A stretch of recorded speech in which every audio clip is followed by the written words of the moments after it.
Hi, I'm Lauren O'Malley. I'm an attorney at Triangle Smart Divorce. And I'm Brooke Stuntebeck, also an attorney at Triangle Smart Divorce, and we're going to talk about how important it is for business owners to get a prenup.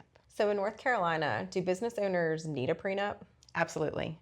Especially if you have partners in your business, because a potential divorce can force a sale, it can force a buyout, it can force a valuation of the business that may be different than the partners wanted to do. There are all kinds of implications to a company if there's a division of that company pursuant to a divorce. So it's necessary to allocate that business in advance.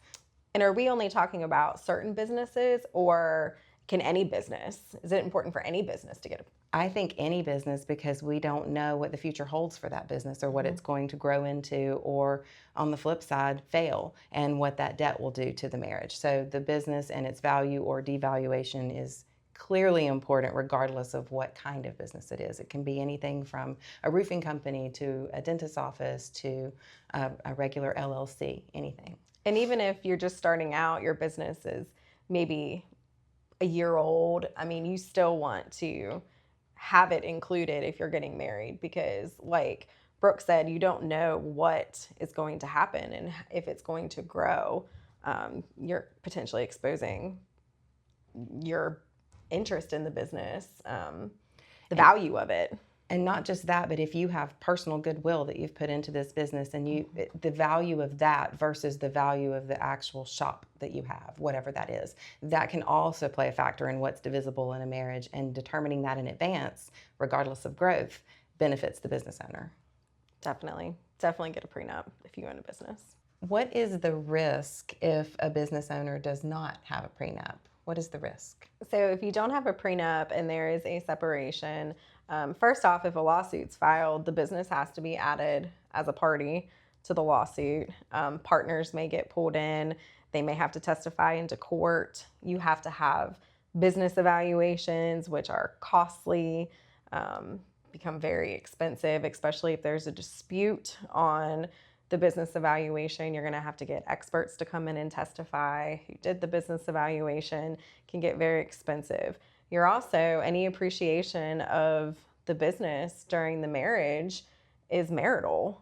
And even if they had the business beforehand. Even if they had the business beforehand, date of marriage to date of separation is marital. And date of separation to date of distribution can be divisible. Right. And the spouse is entitled to half of that.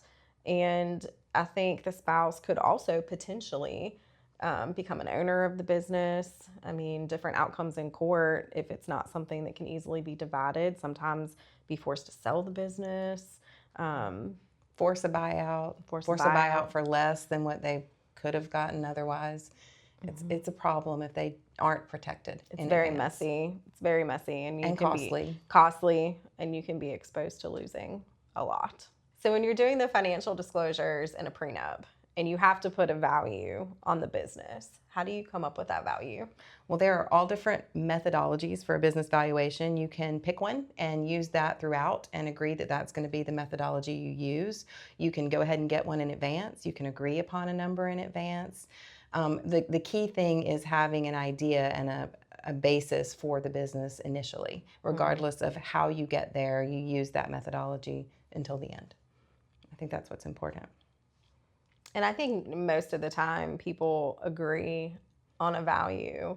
And the prenup specifically states that what is on the financial disclosure list is an estimated value. Right. So it doesn't have to be exact. And it really depends on what you're doing with the business. If you're just saying one of you is keeping the business, then it really doesn't matter.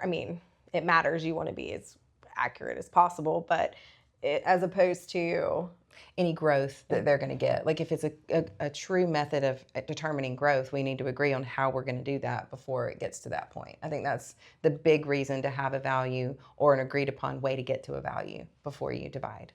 And most people don't do that in the prenups. Most people say the business is just the person who owns it. It's their business.